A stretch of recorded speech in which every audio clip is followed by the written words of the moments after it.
Hello बच्चों, आज हम पढ़ेंगे अकाउंटिंग के कुछ इम्पॉर्टेंट टर्म्स। उसमें से सबसे ज़्यादा इम्पॉर्टेंट जो उस टर्म्स है वो है हमारी एसेट्स। सबसे ज़्यादा कन्फ्यूजन होती है एसेट्स क्या होती है, तो जानते हैं आज। देखिए एसेट्स क्या होती है, कोई valuable things which has monetary value and owned by the business. दो चीज़ें याद रखनी है आपके, ऐसी कोई भी चीज़ जिसकी मॉनेटरी वैल्यू हो और बिजनेस के द्वारा ओन की यानी बिजनेस की हो, उसी को क्या कहते हैं, एसेट्स के। मॉनेटरी वैल्यू मतलब मनी के टर्म में उसकी कोई भी वैल्यू हो, यानी मनी के टर्म में उसको मेजरमेंट किया जा सके। समझ में आ गई बात? डन। आगे चलते हैं। एसेट्स कितने तरह की होती हैं, टाइप ऑफ एसेट्स। देखिए टाइप ऑफ एसेट्स में हमने बताया आपको कि कन्वर्टिबिलिटी के बेस पे हम बताएंगे आपको, फिजिकल एग्जिस्टेंस के बेस पे बताएंगे, यूसेस के बेस पे। कन्वर्टिबिलिटी मतलब होता है कि जो एसेट्स कन्वर्ट हो सके, चेंज हो सके, परिवर्तित हो सके। फिजिकल एग्जिस्टेंस मतलब उसकी अस्तित्व है कि नहीं है, कैसे है। यूसेस यानी यूज़ कैसे हम करेंगे, ठीक है ना, यूज के आधार पर। तो देखिए कन्वर्टिबिलिटी के बेस पे जो हमारी एसेट्स होती हैं दो तरह की होती है, current assets and fixed assets. समझ में आ रहा है? अभी हम इसका डिटेल पढ़ेंगे। फिजिकल एग्जिस्टेंस के बेस पे होती है tangible assets, intangible assets. Uses के बेस पे होती है operating assets and non operating assets. ठीक है, अब हम वन बाई वन इसका डिस्कस करते हैं। देखिए कन्वर्टिबिलिटी के बेस पे जो हमारी एसेट्स होती है दो तरह की बताई हमने, current assets and fixed assets. बड़े ध्यान से सुनिएगा। करेंट एसेट्स के दो और नाम हैं जो अक्सर पूछे जाते हैं। दूसरा नाम आप लोग लिख लेंगे, एक होती है फ्लोटिंग एसेट्स। अक्सर पूछा जाता है कि करेंट एसेट्स का दूसरा नाम क्या है, फ्लोटिंग एसेट्स। और एक होती है सर्कुलेटिंग एसेट्स।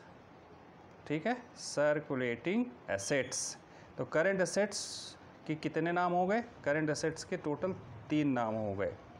ठीक है, पहला हो गया करेंट एसेट्स ही, दूसरा हो गया फ्लोटिंग एसेट और तीसरा नाम हो गया सर्कुलेटिंग एसेट्स। इसका एक एग्जांपल आप देख लीजिए पहले, जैसे कैश होता है, बैंक होता है, स्टॉक होता है और डेटर्स होते हैं। डेटर्स, अब डेटर्स क्या होते हैं, हमारे कस्टमर्स होते हैं जो हमें फ्यूचर में जो उधार ले गए हैं पैसे, हम जो उधार हमसे गुड्स खरीदे हैं और बदले में हमें क्या देने वाले हैं, पैसे देने वाले हैं इन फ्यूचर में, वो कहलाते हैं हमारे डेटर्स यानी कस्टमर। होते क्या हैं वो एसेट्स, करेंट एसेट्स होती क्या है, वो एसेट्स जो with that are expected to be converted into cash within a year. आपको ये याद रखना है, 1 साल के अंदर ही वो कैश में कन्वर्ट हो जाए। करेंट मतलब 1 साल से पहले या 1 साल के अंदर कैश में कन्वर्ट हो जाएंगे, उसे कहेंगे करेंट एसेट्स। करेंट एसेट्स कितने तरह के, करेंट एसेट्स के और दूसरा नाम क्या है, circulating assets and floating assets. Example क्या है, cash, bank, debtors, prepaid expenses. Prepaid भी इसी के अंदर आता है, प्रीपेड जो एडवांस में हमने किसी को पे कर दिया है। डन। बस आपको याद रखना है करेंट एसेट्स का दूसरा नाम फ्लोटिंग, फ्लोटिंग बहुत इंपॉर्टेंट, अक्सर पूछा जाता है, एंड सर्कुलेटिंग। ठीक है, चलते आगे।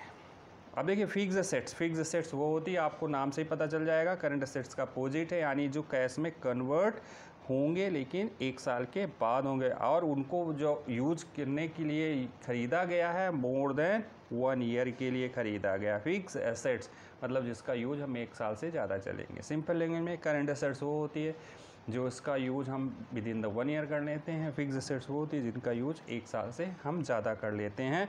एग्जाम्पल के तौर पे लैंड है, बिल्डिंग है, कार है, कोई मशीनरी है। ठीक है ना, राइट। और अच्छा आप लोग मुझे बताएंगे बुक्स करेंट एसेट्स है या फिक्स एसेट्स है, कमेंट करके मुझे बताएंगे कि बुक्स हमारी क्या है, करेंट एसेट्स है या फिक्स एसेट्स है। ठीक है, ये आपके लिए क्वेश्चन छोड़ा गया है।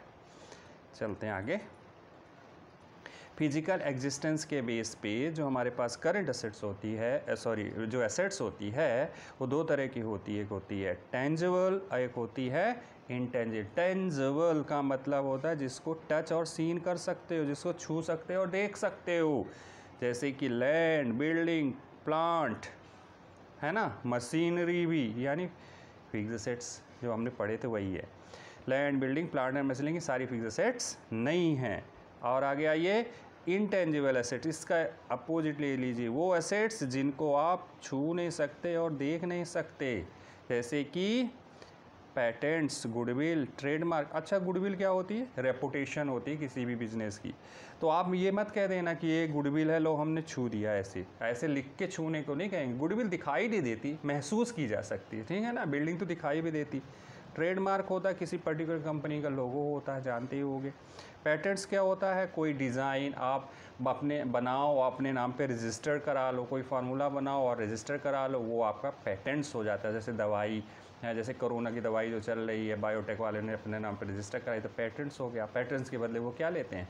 अपने पैसे लेते हैं, तभी ये दूसरों को यूज करने के लिए देते हैं। तो एग्जिस्टेंस के बेस पे तो हमारी जो एसेट्स हुई दो तरह की हो गई। कौन कौन सी? टेंजिबल और इंटेंजिबल। इसके अलावा आगे चलते हैं यूसेस के बेस पे। यूसेस के बेस में जो हमारी एसेट्स होती है दो तरह की होती है। एक होती है ऑपरेटिंग और एक होती है नॉन ऑपरेटिंग, मतलब बिजनेस को ऑपरेट करने में जिनका यूज होता है। Operating assets are assets that are required daily operation, यानी बिजनेस उसके बिना हो ही नहीं सकता, बिजनेस आप कर ही नहीं सकते, उसे कहते हैं क्या? Operating assets. और नॉन ऑपरेटिंग एसेट्स, इसी का अपोजिट ले लो, ऐसी एसेट्स जैसे आपका ऑपरेटिंग का एग्जांपल हो गया कैश, बिल्डिंग, मशीनरी, प्लांट, इनका हम यूज़ करते हैं। नॉन ऑपरेटिंग, जो आपके पास एसेट्स तो है लेकिन वो बेकार पड़ी हुई है, अभी इसका यूज़ हम नहीं कर पा रहे हैं किसी भी वजह से, ठीक है ना। जैसे कि वैकेंट लैंड हो गई, ठीक है ना। Non operating assets that are not considered company operation, ठीक है ना। इसके बाद और टाइप की भी एसेट्स होती हैं, जैसे कि नेचुरल एसेट्स होती हैं, जैसे वेस्टिंग एसेट्स कहते हैं ना। इसके पास और भी होती है नेचुरल कौन सी एसेट्स? नेचुरल एसेट्स होती हैं, सॉरी, नेचुरल एसेट्स, इसे वेस्टिंग एसेट्स भी कहते हैं, वेस्टिंग, ठीक है ना, वेस्टिंग एसेट्स कहते हैं। और इसके एग्जांपल होते हैं जो हमारे कोयले की खान होती हैं, कोल माइंस होती हैं ना, उनको भी कहा गया है। ओके दे, आप उम्मीद करता हूँ आप लोगों को एसेट्स के बारे में अच्छी खासी जानकारी हो गई हो। Thank you.